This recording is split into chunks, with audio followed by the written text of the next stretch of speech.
বন্দে পুরুষোত্তম। আজ আমরা পরম প্রেমময় শ্রী শ্রী ঠাকুরের একটা লীলার ঘটনা শুনে নেব। এক আশ্চর্য ঘটনা।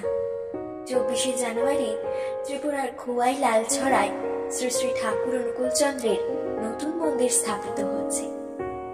সৎসঙ্গ বিহার মন্দিরে ঠাকুরের 750 কুইন্টাল ওজনের বিগ্রহ বসানোর কথা।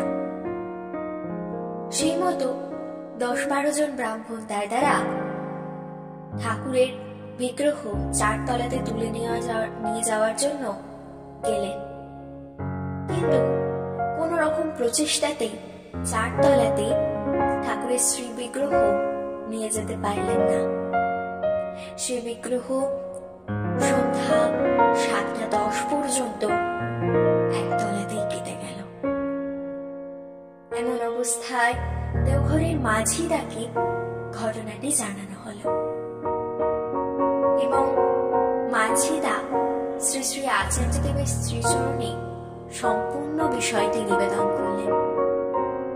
আচার্যদেব মাঝিদাকে বললেন যে বড় মা কোথায়, তাকে বড় মাকে নিয়ে বসাতে বলল। এক চমকপ্রদ অনুভূতি, বড় মাকে নিয়ে বসাতে ঠাকুর যেন ভারী থেকে হালকা হয়ে গেলেন।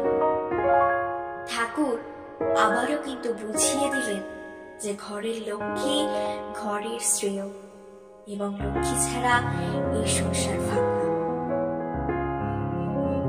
জয় গুরু, জয় গুরু সকলকে।